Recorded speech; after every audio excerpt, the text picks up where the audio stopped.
Este livro foi pensado para ser uma leitura historicamente informada da recente conjuntura brasileira. A crise brasileira atual é também, e antes de tudo, uma crise de ideias. Velhas ideias nos legaram o tema da corrupção na política como nosso grande problema nacional. Isso é falso, embora, como em toda mentira e em toda fraude, tenha seu pequeno grão de verdade. Nossa corrupção real, a grande fraude que impossibilita o resgate do Brasil esquecido e humilhado, está em outro lugar e é construída por outras forças. São essas, tornadas invisíveis para melhor exercerem o poder real, que o livro pretende desvelar. Essa é a nossa elite do atraso. Para melhor cumprir meu objetivo, construí este livro sob a forma de uma resposta crítica ao clássico Raízes do Brasil, de Sérgio Buarque de Holanda, publicado em 1936. Como veremos, o livro de Sérgio Buarque é, ainda hoje, a leitura dominante do Brasil, seja na sua modernização em seus epígonos mais famosos, como Raimundo Faoro, Fernando Henrique Cardoso e Roberto da Mata, seja na sua influência ampla e difusa nos intelectuais de direita e de esquerda no Brasil de hoje em dia. É a influência continuada dessa leitura na cabeça das pessoas que nos faz de tolos. O sucesso da empreitada de Sérgio Buarque se deve ao fato de ele ter logrado, ao modo dos profetas das grandes religiões mundiais, responder às três grandes questões que desafiam indivíduos e sociedades. De onde viemos? Quem somos? Para onde, provavelmente, vamos? Articular essas três questões centrais de modo convincente permitiu que sua visão se tornasse a interpretação oficial do Brasil sobre si mesmo. Como veremos, a Lava Jato se legitima com Sérgio Buarque e seus epígonos. A Rede Globo legitima sua violência simbólica do mesmo modo. Ministros do Supremo Tribunal Federal, STF, se legitimam a partir de suas ideias, e intelectuais importantes da esquerda continuam reproduzindo suas supostas evidências e as de seus discípulos. Minha tese é que tamanho sucesso e onipresença são o resultado da ação combinada de dois fatores.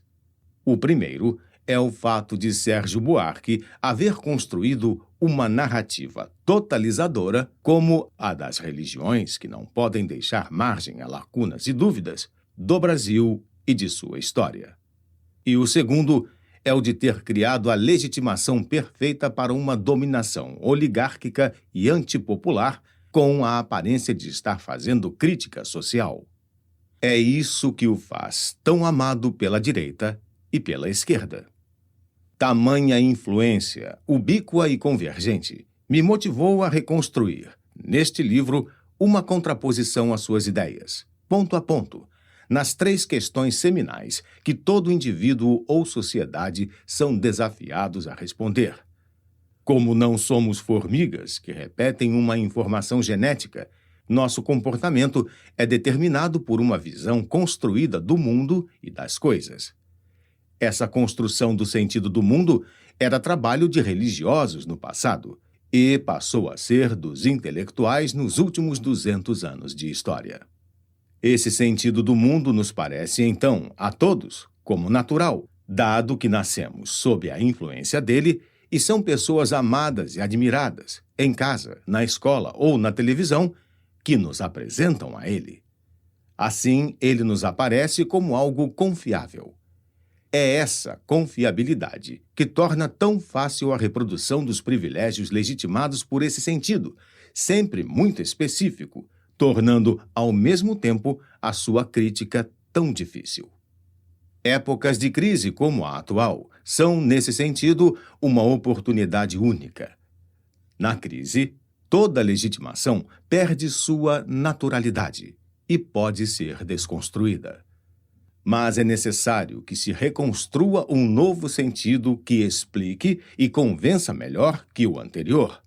Sem isso, a explicação anterior tende a se perpetuar. É esse esforço que pretendo fazer aqui.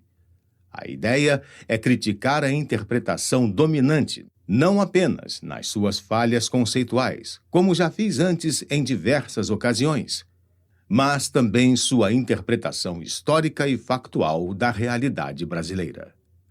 Essa nova reconstrução histórica, por sua vez, permitirá um diagnóstico, a meu ver, muito mais acurado e convincente da própria realidade atual.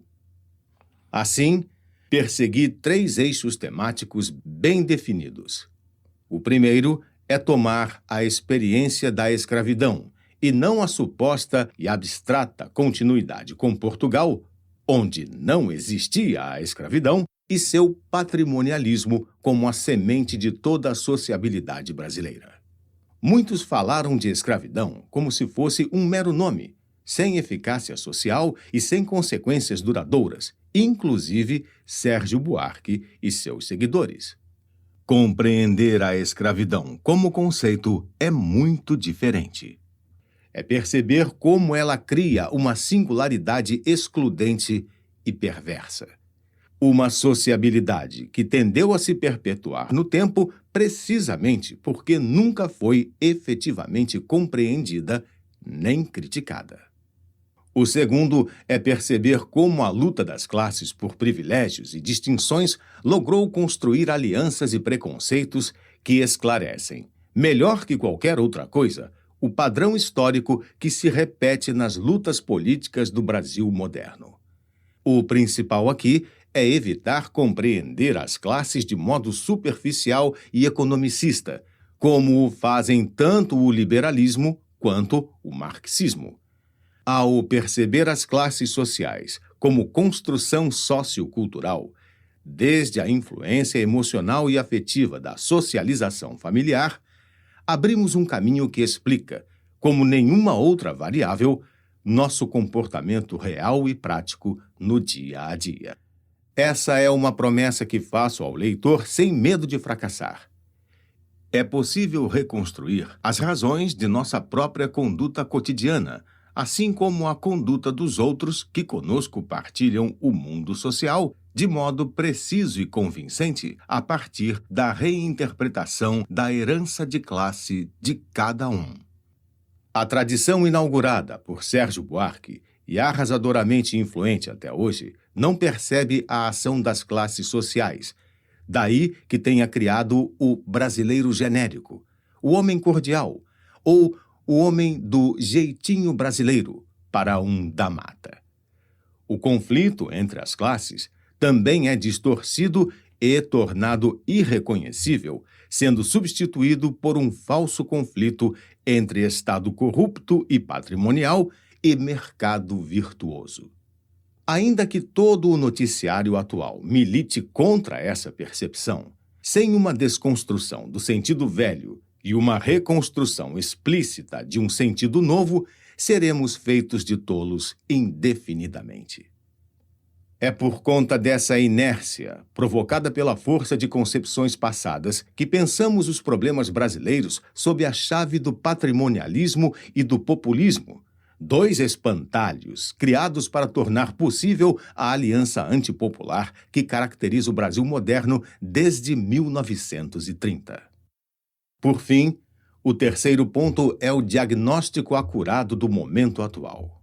Se os 2 pontos anteriores são importantes, sua eficácia deve ser comprovada por um diagnóstico do momento atual mais profundo e mais veraz que o do racismo culturalista, como podemos definir o paradigma que estamos criticando. Esse é o convite que faço ao leitor.